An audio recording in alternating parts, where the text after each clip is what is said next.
नताशा की आंखों में जलन होने लगी थी और उसे ऐसा महसूस हो रहा था कि उसके मुंह से आवाज ही नहीं निकल रही थी।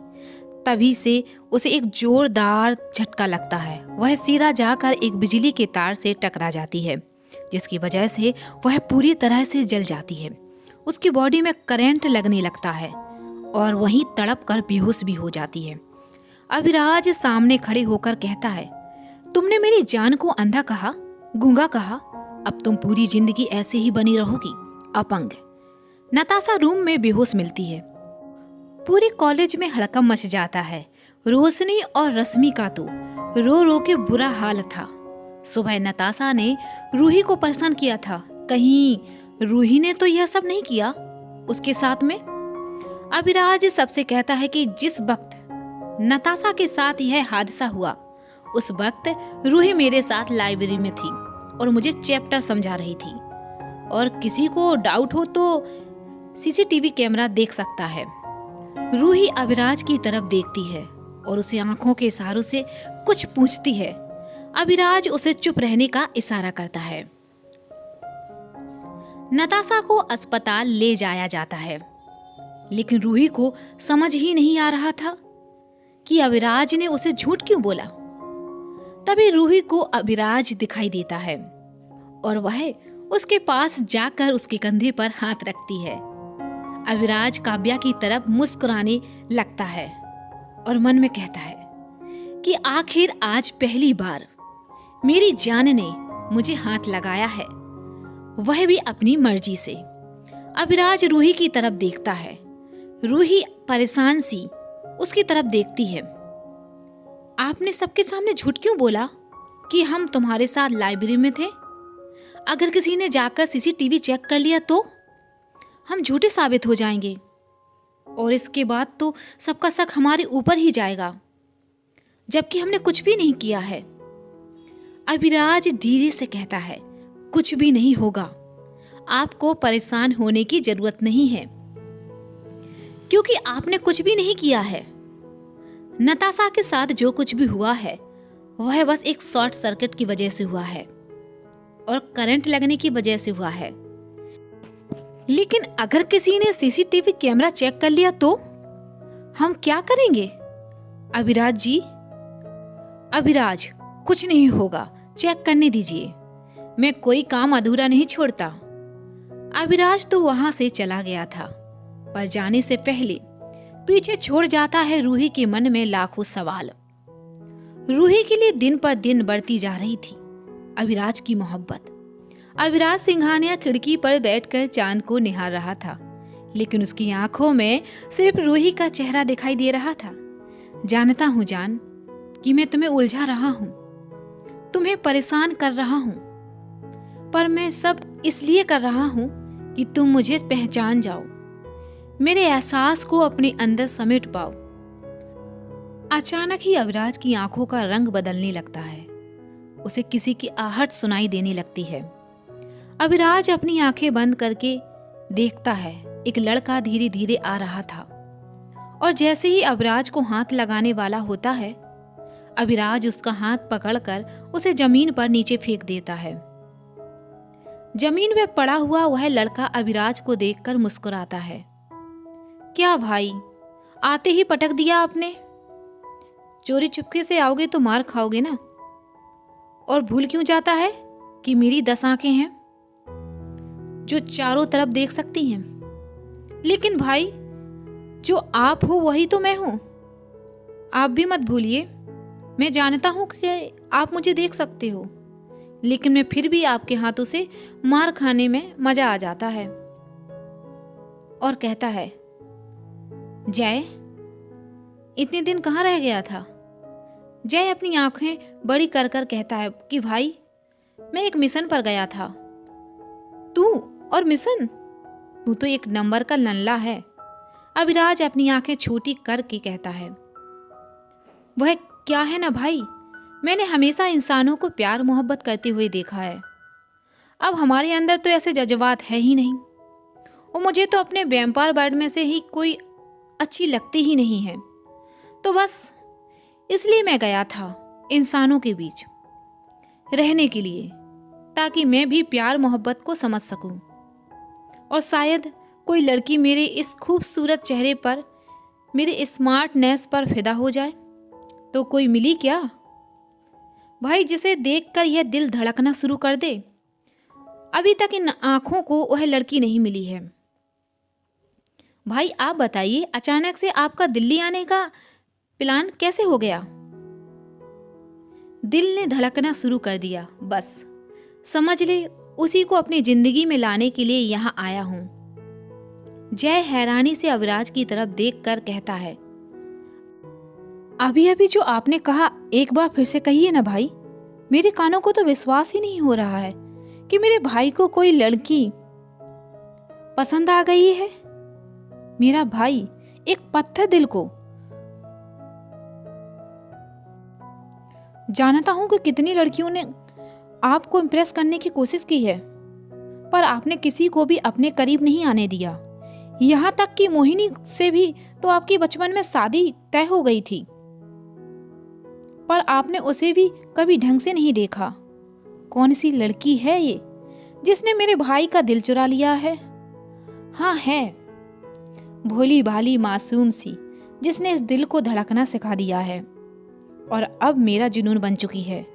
चाहे सब मेरे खिलाफ हो जाएं, लेकिन अब अगर अविराज की जिंदगी में कोई लड़की आई तो वह सिर्फ काव्या होगी। जय अविराज के गले लग जाता है। लेकिन भाई आप जानते हैं ना, आप एक इंसान से प्यार तो कर लिया, लेकिन क्या उसे निभा पाएंगे? मैं आपके लिए बहुत खुश हूँ भाई। मैंने कहा ना, काव्या मेरी मोहब्बत, मेरी जिंदगी है। मैं अपनी मोहब्बत कयामत तक निभाऊंगा। लेकिन भाई मुझे तो आप पर पूरा भरोसा है। लेकिन जो चाचा जी के साथ हुआ वह क्या? ऐसा कुछ नहीं होने दूंगा मैं। अपनी और काव्या के साथ, वह मेरी मोहब्बत है, वह मेरी जिंदगी है। अविराज की तरफ देखकर मन में कहता है कि भाई आपको आपके जीवन की सारी खुशियां मिले। मैं तो बस यही चाहता हूं कि आपका यह सफर बहुत मुश्किलों से भरा होगा। बस मैं यही कि लेकिन मैं जानता हूं कि आप सब संभाल लेंगे। अगले ही दिन जय अविराज सिंघानिया के साथ कॉलेज पहुंचता है ताकि वह काव्या को देख सके। अविराज कॉलेज पहुंचते ही काव्या को चारों तरफ देखता है। काव्या उसे दिखाई नहीं देती तो अपनी आंखें बंद कर लेता है। वह आंखें खोलकर कहता है, आज काव्या कॉलेज ही नहीं आई। क्या भाभी आज कॉलेज नहीं आई हैं? क्या भाई, मैं भाभी को देखने आया था। अविराज जय को सारी बातें बताता है। लगता है भाई, कल जो उस लड़की के साथ हुआ, इस वजह से भाभी आज कॉलेज नहीं आई हैं। भाई आप भाभी को बहुत परेशान कर रहे हो, क्योंकि ऐसा लगता है उसके अंदर डर बैठ गया है कि सभी उस पर शक कर रहे हैं। जय तू कॉलेज देख, मैं अभी थोड़ी देर में आता हूँ तेरी भाभी के साथ। थोड़ी देर बाद दरअसल कल जो कुछ भी हुआ उसे सोच सोच कर काव्या की तो तबीयत ही खराब हो गई थी। और अविराज उसे छूने के लिए जैसे ही हाथ बढ़ाता है, तुरंत उसके दिमाग में काव्या की बात याद आने लगती है। वह तुरंत अपना हाथ पीछे खींच लेता है। क्यों जान? तुमने मुझे वचन से बांध दिया है। क्यों जान, मैं तुम्हें छू नहीं सकता। भले ही मैं एक वैम्पायर हूँ, लेकिन ईमानदार हूँ। तभी काव्या अपनी आंखें खोलती है और चारों तरफ देखती है। उसे वही एहसास होता है। अविराज तभी आंखें बंद कर लेता है और कुछ बोलता है और धीरे से काव्या की ऊपर एक फूंक मार देता है। तभी काव्या को एक ठंडी हवा का झोंका, एक रूहानी एहसास घेर लेता है और काव्या की आंखें बंद हो जाती हैं। काव्या के चेहरे पर मुस्कुराहट रहती है कि यह एहसास कितना प्यारा है। जी चाहता है कि यह कभी मेरे पास से ना जाए। जब तुम मेरे पास होते हो, हमेशा इसी तरह मेरे आसपास बने रहे, तो ऐसा लगता है कि मैं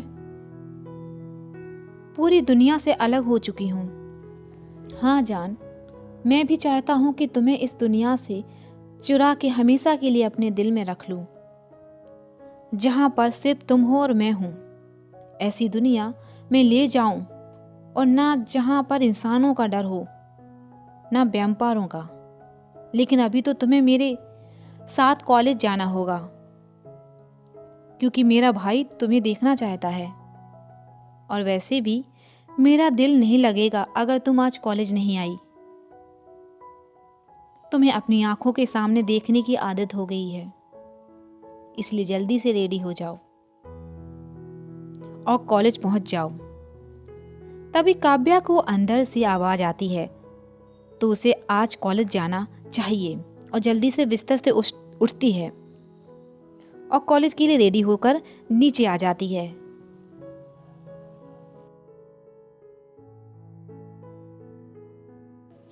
कुमकुम जी, काव्या की मम्मी हैरान हो जाती। क्या बात है काव्या, तेरे तो सर में दर्द हो रहा था, तू तो कह रही थी आज कॉलेज नहीं जाएगी, और इतनी जल्दी रेडी भी हो गई। था दर्द माँ, पर अब नहीं है, इसलिए मैं सोच रही हूँ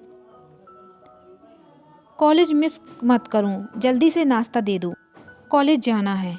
काव्या के कॉलेज निकलते ही और बस का वेट करती है, तभी अविराज उसके सामने अपनी गाड़ी लेकर आ जाता है। काव्या अविराज को देखकर मुस्कुरा देती है। तभी अविराज उसकी मुस्कुराहट में खोकर कहता है कि मैं तुम्हें यूं ही देखता रहूं और तुम यूं ही मुस्कुराती रहो। काश कि ये पल यहीं पर रुक जाए। कितनी हसीन लगती हो जब तुम मुस्कुराती हो जान। अविराज बाहर निकलकर काव्या के पास आता है। अगर आप बुरा ना माने तो मैं आपको कॉलेज छोड़ सकता हूँ, मैं भी कॉलेज ही जा रहा हूँ।